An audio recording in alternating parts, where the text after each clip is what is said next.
The crystal glasses clinked as laughter echoed through the prestigious Golden Oak Country Club in Connecticut. James Preston sat among his wealthy friends, swirling his expensive whiskey while barely listening to their usual bragging about their latest acquisitions, yachts, private islands, and trophy wives. At 35, James had built his empire through smart investments and a ruthless business sense. His dark hair was always perfectly styled, and his custom suits cost more than what most people earned in months. But tonight, something felt empty about the conversation around him. "James, my friend, when are you finally going to settle down?" Richard Thompson, his longtime friend and business rival, asked with a smirk. Surely there must be plenty of suitable women in our circle dying to become Mrs. Preston. The other four men at the table, all successful businessmen in their own right, leaned in with interest. They had been friends since their days at Yale, and their monthly meetings at the club had become a tradition. "Perhaps our James is too picky," Charles Wilson chimed in, adjusting his gold cufflinks. "Or maybe he's afraid of marriage after seeing how much my last divorce cost me." The group erupted in laughter, but James merely smiled politely. "I simply haven't found the right person," James replied, his voice calm and controlled. "Unlike some of you, I don't see marriage as a business transaction." Richard's eyes sparkled with mischief. "Oh, that's rich coming from someone who won't even look at women outside our social circle. When was the last time you dated someone who wasn't from a wealthy family?" James felt a flash of irritation. "My dating preferences have nothing to do with wealth. I simply connect better with people who understand our world." "Admit it, Preston," Richard pressed. "You're just another elitist who couldn't last a day with someone from the working class. You wouldn't even know how to talk to them." The other men watched the exchange with growing interest. The usually composed James Preston was beginning to show signs of annoyance. "I could connect with anyone I choose to," James said firmly. "Social class has nothing to do with it." Richard sat up straighter, sensing an opportunity. "Care to put your money where your mouth is?" The room grew quiet. Even the distant sounds of kitchen staff and other club members seemed to fade away. "What exactly are you suggesting?"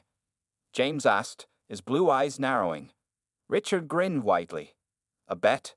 A very interesting bet." He paused for dramatic effect. "I bet you can't marry someone from a rural farming community within 6 months." Charles nearly choked on his drink. "Now this is getting interesting." "And not just any quick marriage," Richard continued. "You have to make her fall in love with you, and it has to be someone who has never been part of our world. A real farmer's daughter or something similar." James should have dismissed the idea immediately. It was ridiculous, possibly even cruel to play with someone's emotions this way. But something about Richard's smug expression and the doubting looks from his other friends made his competitive nature take over. "And what are the stakes?" James asked, his voice steady. $5 million, Richard declared. "From your own pocket, to prove you're serious. If you succeed, I'll match it. If you fail, you donate it to the charity of my choice." The other men murmured in excitement. This was no small bet, even for their standards. "And how do we ensure everything is fair?" James questioned, already thinking like a businessman. "We'll set clear rules," Richard explained.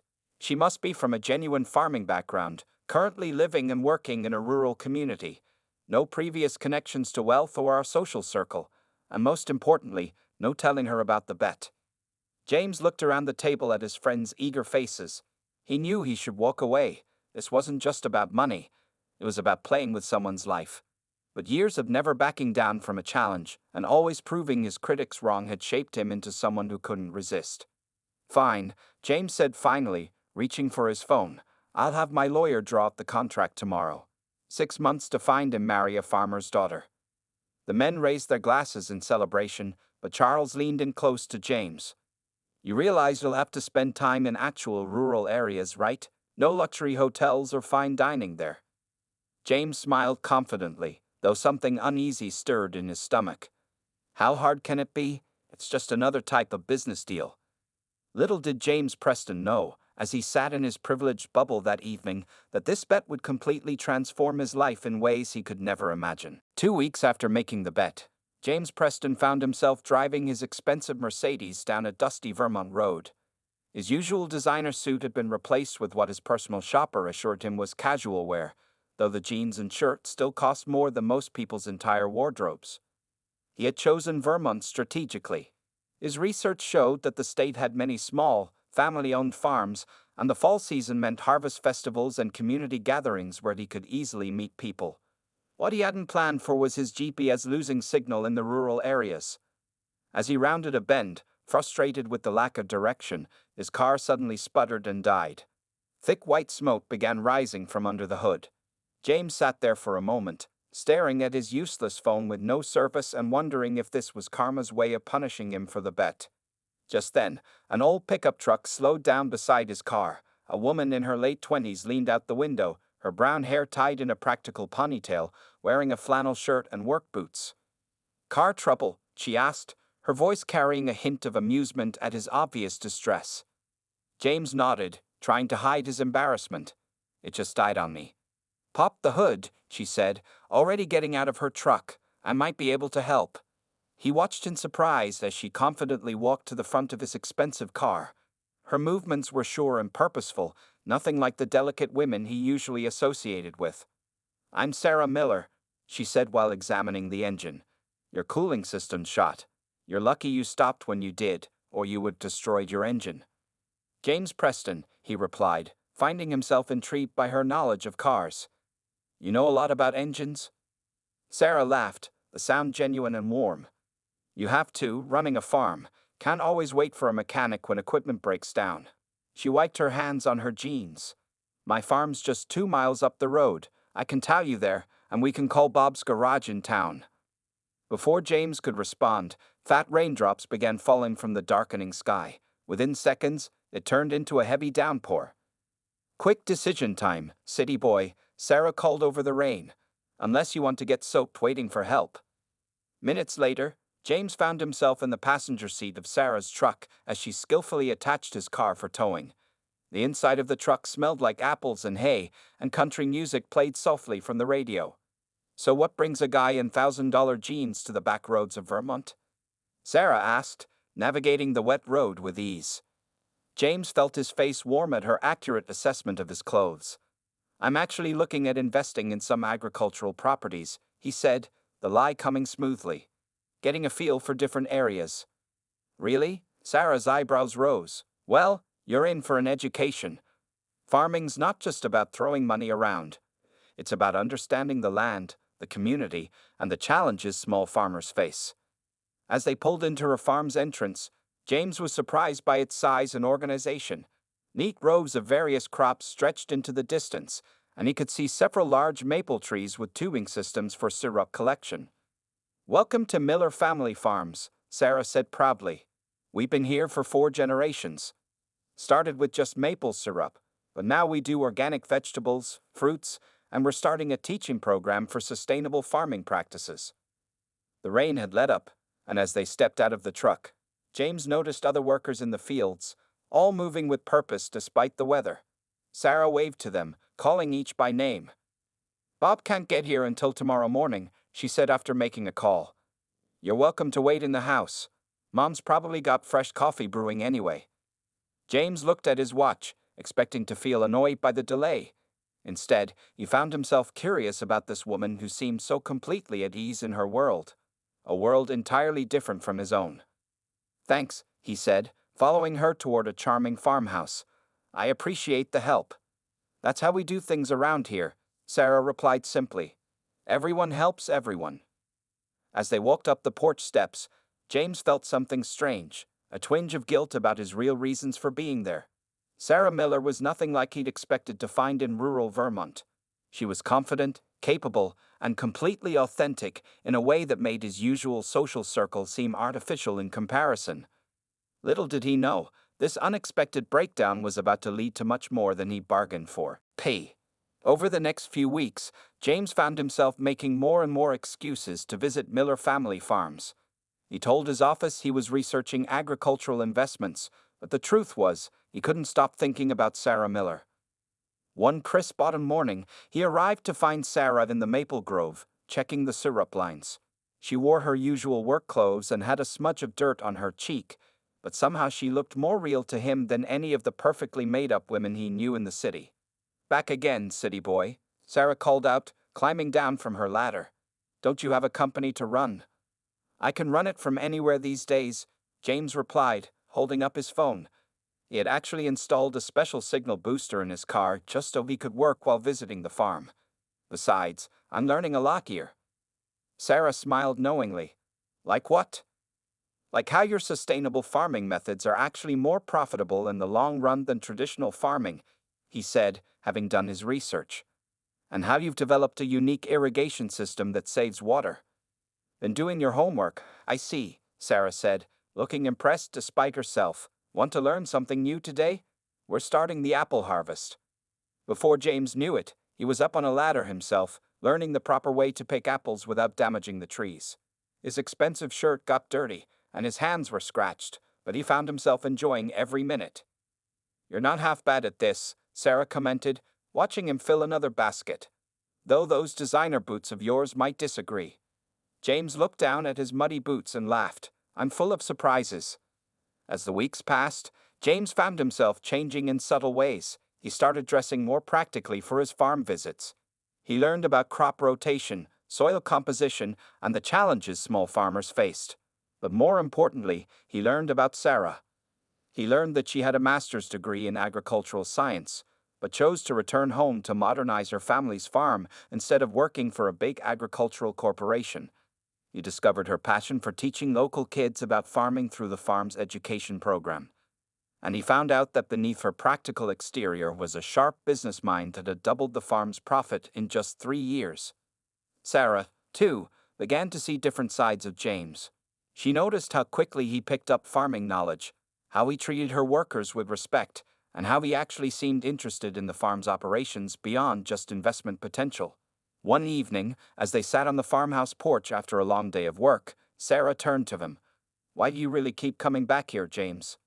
The question caught him off guard. The bet flashed through his mind, bringing a wave of guilt. But as he looked at Sarah in the golden sunset light, he realized something that scared him. He had stopped thinking about the bet weeks ago. "I like being here," he said honestly.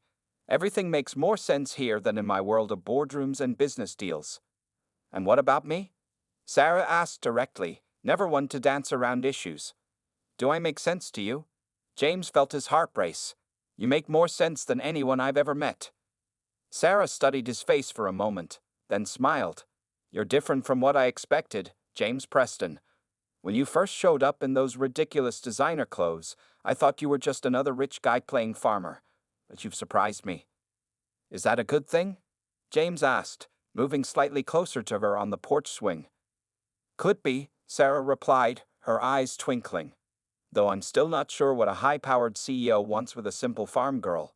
James wanted to tell her that she was anything but simple, that she was the most fascinating person he'd ever met, that he was falling for her despite his initial intentions. But the bet hung over him like a dark cloud, making the words stick in his throat. Instead, he just said, "Would you have dinner with me tomorrow night? Not here at the farm, but maybe in town." Sarah pretended to think about it. "Well, I suppose I should see if you clean up as nice as you get dirty." She stood up, heading inside. "Pick me up at 7. And James? Don't wear anything too fancy. Our restaurants around here are pretty casual." As James drove home that night, he realized he was in trouble. The bet that had brought him here now felt like a terrible mistake, because Sarah Miller was becoming far more than just a means to win a wager. 3 months into their relationship, James and Sarah had fallen into a comfortable rhythm. Their evenings often ended on the farmhouse porch, talking about everything from farm expansion plans to their hopes for the future. James had even learned to help with the evening chores, though Sarah still teased him about his originally clumsy attempts at feeding the chickens. But as their relationship deepened, the weight of his secret grew heavier. The bet's deadline was approaching, and Richard had started sending him texts asking about his progress. Each message made James feel sick to his stomach. One evening, while Sarah was showing him the farm's financial records in her small office, James noticed her working on a grant proposal for expanding the farm's education program. "This program could help so many young farmers," Sarah explained, her eyes bright with passion. "But we need funding for proper facilities and equipment." James looked at the numbers.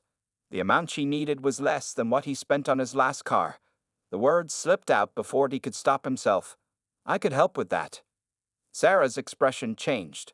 James, I'm not with you for your money. I hope you know that. I know, he said quickly. I just want to help because He stopped, realizing with startling clarity that he loved her. Sarah must have seen something in his face because she reached for his hand. What is it? You've been acting strange lately. James felt the truth pushing against his chest like a physical force. He couldn't keep lying to her. Not when she looked at him with such trust, such genuine affection. Sarah, there's something I need to tell you, he began, his voice shaking slightly. The reason I first came to Vermont. It wasn't really about agricultural investments. She sat back, watching him carefully. Go on. I made a bet, he said, the words tasting bitter in his mouth. With my friends back in Connecticut, they bet me that I couldn't marry someone from a farming community within 6 months. The silence that followed was deafening. Sarah's face went through a series of emotions: confusion, understanding, and finally, hurt that transformed into anger. A bet, she repeated, her voice unnaturally calm. So I'm just part of some rich boy's game? No. It started that way, but everything changed. James tried to explain. What I feel for you is real. Sarah stood up, pushing her chair back so forcefully it hit the wall. Real? You came here looking for someone to manipulate into marriage to win money you don't even need. Sarah, please? How much? She cut him off. How much was I worth in this bet? James couldn't meet her eyes. $5 million. Sarah laughed, but it was a hollow sound that made him flinch. Wow, at least I was worth a decent price tag. She walked to the window, staring out at her farm, the land her family had worked for generations with honesty and integrity. I fell in love with you, James said quietly. That's why I'm telling you now. I can't go through with the bet. You still don't get it, do you? Sarah turned to face him, tears in her eyes. This isn't about the bet anymore. It's about you thinking it was okay to play with someone's life like this. Do you have any idea how many people around here have been hurt by rich people treating our community like their playground? The truth of her words hit him hard. All his justifications seemed hollow in the face of her pain. Every time you came here, every conversation we had, every moment I spent falling for you, it was all built on a lie, Sarah continued. And the worst part is, you probably think telling me now makes it better. What can I do? James asked desperately. How can I fix this? Fix it? Sarah shook her head. Go back to your world, James. Go tell your friends you couldn't pull it off. I'm sure they'll all have a good laugh about the farmer's daughter who didn't play along. Sarah, please. Get out, she said firmly. And don't come back. We're done. James stood on the porch for a long time after she closed the door on him. The familiar sounds of the farm, crickets chirping, distant cows mooing, the rustle of corn in the fields, now seemed to mock him.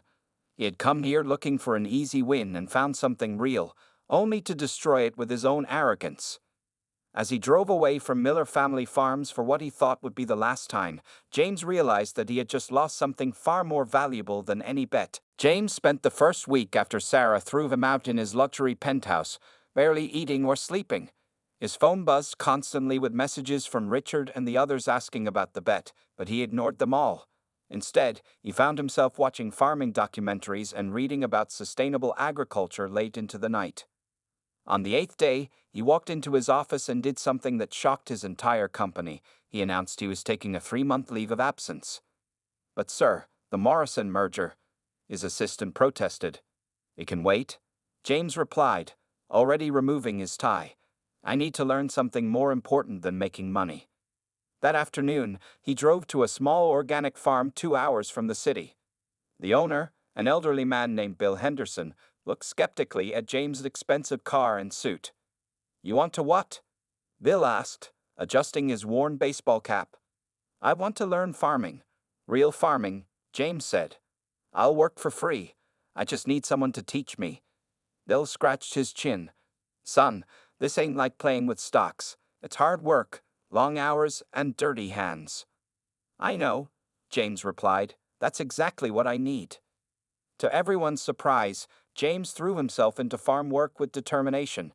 He woke up at dawn, learned to milk cows, repair tractors, and understand soil compositions. His designer clothes were replaced with work boots and flannel shirts. His soft hands became calloused, and his perfectly styled hair grew out under his new farm cap.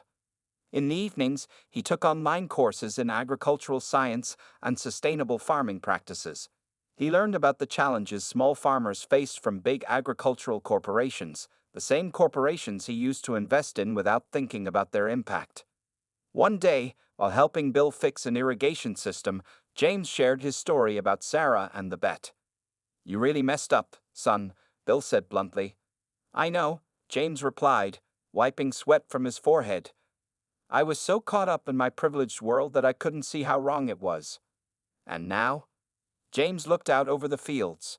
"Now I understand what Sarah was trying to teach me. Farming isn't just about land and crops, it's about community, integrity, and respect for the earth." As weeks passed, James began visiting other local farms, learning different techniques and hearing their stories. He was shocked to learn how many family farms were struggling against large corporations and unfair policies.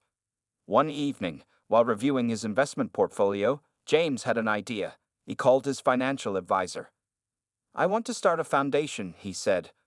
"One that supports small family farms, provides education for young farmers, and helps protect agricultural communities." "But sir," his advisor protested, "your usual investments are much more profitable." "This isn't about profit," James replied. "It's about doing what's right." He spent the next month setting up the foundation, using his business skills to create something meaningful. He hired experienced farmers as consultants and made sure the foundation's board included people who actually understood agricultural communities. When Richard called again about the bet, James finally answered. "So, ready to admit defeat?" Richard asked smugly. "No," James replied. "I'm ready to admit I was wrong. The bet is off, and I'm donating the $5 million to my new foundation for small farms." "You've gone crazy," Richard laughed. "All this over some farmer's daughter?" "No," James said quietly. "All this because I finally learned what real value is." As summer turned to fall, James had changed in ways he never expected. His expensive cars sat unused while he drove a used pickup truck. His designer suits gathered dust while he worked in the fields. But most importantly, his heart had changed. One evening, Bill found him staring at a sunset over the cornfields. "You miss her, don't you?" the old farmer asked. "Every day," James admitted. "But I needed to change first. To understand her world and become someone worthy of it." Bill nodded approvingly. "You're not the same man who showed up here 3 months ago." "No," James agreed, "I'm not. And I have Sarah to thank for that, even if I never see her again." But deep in his heart, James knew his transformation wasn't complete. He had one more thing to do. He needed to prove to Sarah that his change was real, not just another rich man's game. The question was, would she ever give him the chance? After 3 months of working on Bill's farm, James knew it was time to face Sarah. He had heard through local farming networks that Miller Family Farms was hosting their annual Harvest Festival, an event open to the community. It would be his chance to show Sarah how he had changed, though he knew it might not be enough. James arrived early at the festival in his used pickup truck, wearing work boots and well-worn jeans. Nobody recognized him as the same polished businessman who had first arrived in designer clothes months ago. He blended in with the other farmers, his hands now rough from honest work. He spotted Sarah directing volunteers near the education tent. She looked beautiful in her flannel shirt and jeans, confidently organizing the day's activities. When she saw him, she froze for a moment before her expression hardened. "What are you doing here?" she asked as he approached. "I came to help," James replied simply. "And to show you something, if you'll give me 5 minutes." Sarah crossed her arms. "The last time you wanted to show me something, it turned out to be a lie." "I deserve that," James admitted. "But this time, I'm not here with empty words." He handed her a folder. "This is what I've been doing for the past 3 months." Sarah hesitated before opening it. Inside were documents about his new foundation, photos of him working at Bill's farm, and certificates from his agricultural courses. Her eyes widened as she read. "You've been learning farming?" she asked, surprise breaking through her anger. "From the ground up," James nodded. "Bill Henderson took me in, taught me everything from milking cows to fixing tractors. I needed to understand your world, really understand it." "And this foundation?" "It's already helping 10 small farms with grants and education programs," James explained. We're focusing on sustainable farming practices and helping young farmers get started. The entire $5 million from the bet went into it, plus more of my own money. Sarah studied him closely. You've changed, she said finally. You look different. I feel different, James replied. That bet was the worst mistake I ever made, but it led me to you, and you opened my eyes. I'm not the same person who walked onto your farm 6 months ago. Just then, Bill Henderson appeared. Sarah, good to see you. He clapped James on the shoulder. This boy's been working harder than any farmhand I've ever had. Nearly killed himself learning everything he could about farming. Sarah looked surprised. You know each other? He's been living in my spare room for 3 months. Bill chuckled. Went from not knowing which end of a cow to milk to being one of my best workers. A small smile tugged at Sarah's lips. Really? Really, Bill confirmed. And he talks about you all the time, about how you inspired him to understand farming communities and make a difference. Sarah turned back to James. Why? Why go through all this? Because I love you, James said simply. Not for any better game, but for who you are and what you taught me about life. I needed to become someone worthy of your world before I could ask for your forgiveness. Sarah was quiet for a long moment. Around them, the festival was coming to life as families arrived and children ran excitedly between activity stations. Help me set up the education tent, she finally said. We can talk more later. James spent the day working alongside Sarah, helping children plant seeds in small pots, explaining composting techniques he'd learned from Bill, and assisting wherever needed. He noticed Sarah watching him interact with the farming community, no longer an outsider, but someone who understood and respected their way of life. As the sun began to set, Sarah found him cleaning up the education materials. You really did it, she said softly. You really changed. I had a good teacher, James replied. Several of them, actually. Sarah stepped closer. I'm still mad about the bet. I know. And you'll have to earn my trust back. I know that too. She looked into his eyes, searching for any trace of the old James. Instead, she found someone new, someone who understood the value of hard work, community, and honest living. The foundation needs someone who knows about educational farming programs, she said carefully, someone with experience running them. James felt hope rise in his chest. I know exactly the right person for the job. For the first time in months, Sarah smiled at him, a real, warm smile that made his heart skip. It wasn't forgiveness yet, but it was a beginning. And this time, he would do things right. Over the next 6 months, James and Sarah slowly rebuilt their relationship. It started with them working together on the foundation's projects, with Sarah bringing her expertise in agricultural education and James using his business skills to maximize their impact. The wedding day dawned bright and clear on a perfect spring morning at Miller Family Farms. Instead of the lavish ceremony his social circle would have expected, James and Sarah had chosen to celebrate their union in the place where their story began. The maple grove had been transformed with simple decorations, wild flowers in mason jars, strings of twinkling lights, and wooden benches for guests. The old barn had been cleaned and decorated for the reception, with hay bales covered in quilts serving as casual seating. Sarah's mother fussed over her daughter in the farmhouse.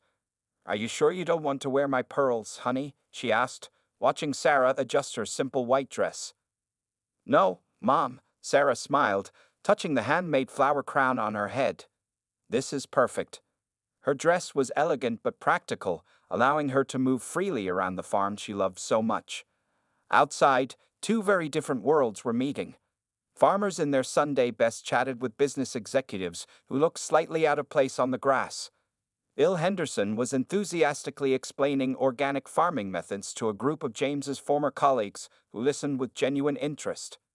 James stood near the maple tree where he first watched Sarah work, now wearing a simple black suit with a wildflower boutonniere. His best man wasn't Richard or any of his old friends. It was Bill Henderson, who had become like a second father to him. Nervous? Bill asked, adjusting his own tie. Not about marrying Sarah, James replied honestly. Just hoping everyone sees this for what it is. Not the end of a bet, but the beginning of our real life together. The ceremony was simple and heartfelt. Sarah walked down the aisle between rows of corn that were just starting to grow, accompanied by the sound of birds and a soft breeze rustling through the trees. Her father, wearing his best flannel shirt and cleanest overalls, proudly walked beside her. When it was time for their vows, Sarah spoke first. "James," she began, "when you first showed up on my farm in those ridiculous designer clothes, I never imagined we'd be standing here. You've proved that people can change when they open their hearts to new possibilities. You learned to love not just me, but my whole world. I promise to keep teaching you, learning with you, and building our life together on this land that means so much to both of us now." James took her hands in his, no longer soft but strong from honest work. "Sarah, you didn't just make me fall in love with you, you helped me find my true purpose. What started as a foolish bet became the best thing that ever happened to me. I promise to always honor your wisdom, support your dreams, and work beside you to protect this way of life that you've taught me to cherish." There wasn't a dry eye in the gathering as they exchanged rings, simple bands made from recycled gold, engraved with tiny maple leaves. The reception was a perfect blend of both their worlds. Tables groaned under the weight of home-cooked food prepared by the farming community, alongside elegant dishes from James's favorite restaurant in the city. Children played tag between the hay bales while suited executives learned to square dance from local farmers. Richard approached the couple during the celebration, looking humbled. "I was wrong," he admitted to Sarah. "About everything. The bet was childish, but it led James to where he belonged." Sarah squeezed James's hand. "Sometimes good things come from bad decisions," she said wisely. As the sun set, casting a golden glow over the farm, James and Sarah shared their first dance on the grass where they'd spent so many evenings talking and dreaming. The fairy lights twinkled above them, and the scent of spring flowers filled the air. "Happy?" Sarah asked, resting her head on his shoulder. "More than I ever thought possible," James replied. "Though I should warn you, I still can't milk cows as fast as you can." Sarah laughed, the same warm, genuine laugh that had first captured his heart. "Don't worry, farmer boy, we have a lifetime for me to teach you." Around them, their guests, farmers and city folk alike, raised their mason jars in celebration, united in witnessing not just a marriage, but the beginning of something truly authentic and real. 5 years after their wedding, Miller Family Farms had transformed into something extraordinary. On a bright autumn morning, a group of expensive cars pulled into the farm's parking area. Richard, Charles, and the other men from the country club had finally accepted James's invitation to visit. They stepped out of their vehicles, looking curiously at the bustling farm around them. "Welcome to our home," James greeted them, now completely comfortable in his work boots and flannel shirt. His once manicured hands were calloused, and his face was tanned from working outdoors. "This is different," Richard commented, taking in the scene. Students from local schools were scattered across the learning gardens, while young farmers in training worked with modern sustainable farming equipment. "Let me show you around," James said, leading them past the original maple grove, which had expanded significantly. "We now produce organic maple syrup that sells in specialty stores across the country." Sarah joined them, carrying their 2-year-old daughter Emma, who had her mother's eyes and her father's smile. "You must be the famous country club friends," she said warmly. "Emma, say hello to Daddy's old friends." The little girl waved shyly before squirming to get down and run off to the butterfly garden she loved. As they toured the property, James and Sarah explained their vision. The original farm still produced crops, but they'd added training facilities, research areas for sustainable farming practices, and a program that helped young farmers start their own operations. "The foundation has helped establish 30 new family farms in the region," Sarah explained proudly. "We provide training, support, and initial funding to help them succeed." Charles watched a group of college students learning about hydroponic farming techniques. "But the profits must be nothing compared to what you used to make, James." James and Sarah exchanged knowing smiles. "Actually," James said, "our social impact investment model has attracted major funding from environmental groups and sustainable business initiatives. We're doing better than ever, just in a different way." They reached a hilltop overlooking the entire operation. Below them, traditional farming methods blended seamlessly with innovative sustainable practices. Solar panels powered efficient irrigation systems, while heritage crops grew alongside experimental organic plots. "Remember that $5 million bet?" James asked his old friends. "It was the best money I ever lost. It taught me that real wealth isn't just about numbers in a bank account." Richard watched as Emma ran past them again, now helping a group of kindergarteners plant sunflower seeds. "You've changed, James," he said quietly. "You seem happier." "I am," James replied simply. "I found something real here, something meaningful." The group stayed for lunch, eating at picnic tables alongside farmers, students, and researchers.